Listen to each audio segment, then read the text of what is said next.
Makes people want to drink whiskey and throw things. It's the ultimate rock song. Pisses your parents off when you turn it up loud. Makes old people go, what the hell is that? 3'9" with a 10-foot.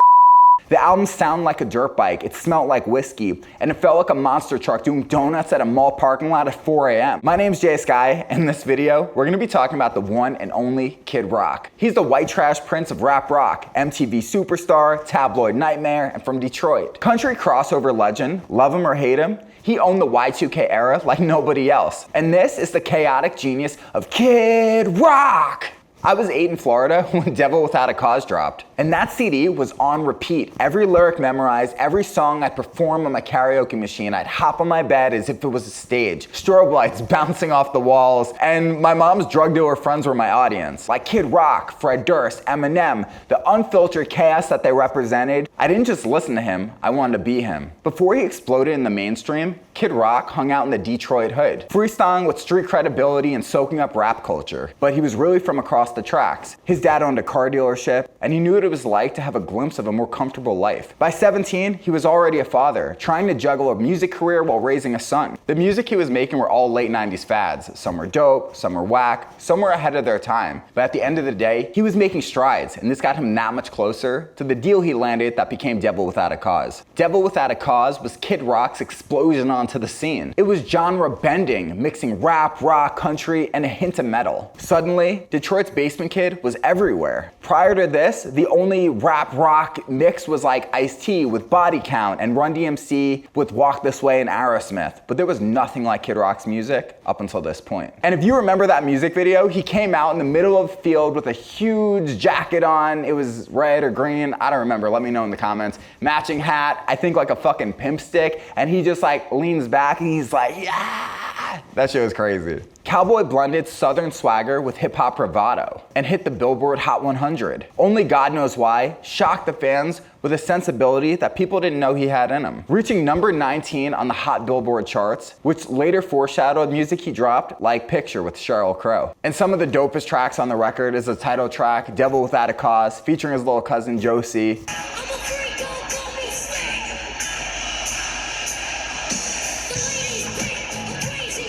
As well as a track later on the album featuring Eminem called Fuck Off. I'm not Peter Pan, I don't fuck with fairies, but I bust more rhymes than birds and cherries. Super dope, actually sounds a lot like music that's coming out in the new metal scene right now. Despite a lot of these people are probably not listening to his record because Kid Rock does get a lot of hate these days. The album sounded like a dirt bike, it smelled like whiskey, and it felt like a monster truck doing donuts at a mall parking lot at 4 a.m. And let's not forget about one of my favorite hidden gems on the album. It's about like 9 or 10 minutes long. It's called Black Chick, White Guy. I don't want to go too much into the lyrics, but you guys should check it out. And let me know in the comments if you have. I remember my mom taking me to a festival in West Palm Beach. So here's the rundown. She was like, I'm gonna take you to one concert. We're either gonna go see Limp Bizkit, which is indoors at a stadium, or I'm gonna take you to a festival with my friends and we could see Kid Rock. And I was like, okay, we could go see Kid Rock with your friends. That sounds dope. Power Man 5000 was on the bill. And still to this day, I kind of regret not seeing Fred Durst and Limp Bizkit in their prime. We were broke as fuck. She raised me alone. We were in Florida. You know the drill. I wore wife beater as like my outfit. And me and my mom's friends were walking around the festival grounds behind a group of 20-something-year-olds. And I see this girl in short shorts and she has a bit of cellulite and I say it out loud. Ooh, look, cottage cheese. Yeah, I was a little shithead 9-year-old, 10-year-old, and I've really come a long way since then. And you can see why they put parental advisory on Devil Without a Cause. My mom is dead. Post the Devil era was history of rock and American badass. And once the ball dropped in 2000 and we were all still alive, imagine if we had some new technology today that was as groundbreaking as the internet.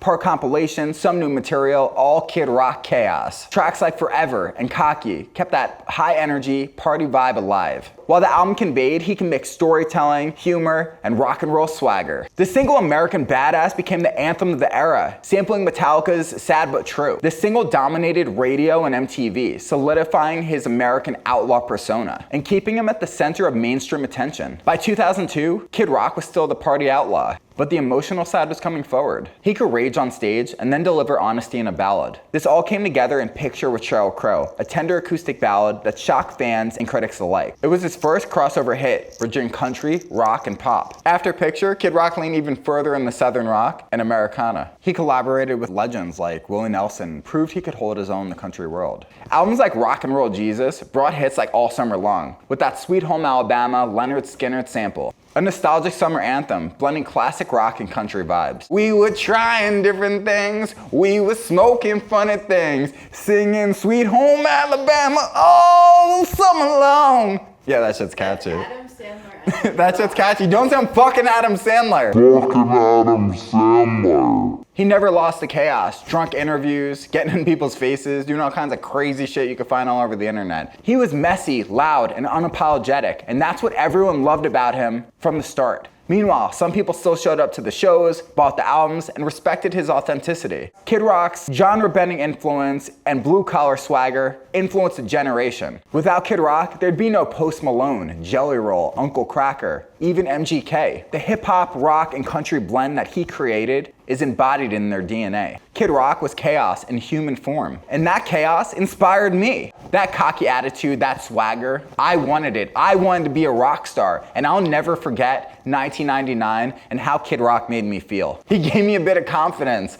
He showed me how to wear a wife beater, even though I was a little chubbier at 9 years old, but let's not talk about that. And my name's Alex Majewski, also known as motherfucking J Sky, and I'll take that out of his cap, even though my girlfriend said I can't wear a fedora or anything that looks like a fucking cowboy hat. And don't forget it. The chaos, the swagger, the white trash that Kid Rock embodied, that crossover between rap and rock music, it was so inspirational to me. I was rapping in the park with the older kids. I wanted to be a fucking rock star, and I'll never forget how 1999 felt for me. That has to do with Kid Rock. 100%. My name's Alex Majewski, also known as J Sky. I appreciate everyone for tuning into the video. Subscribe to the channel, like, comment below, and until next time, peace. I did this weird thing with my finger, what the fuck?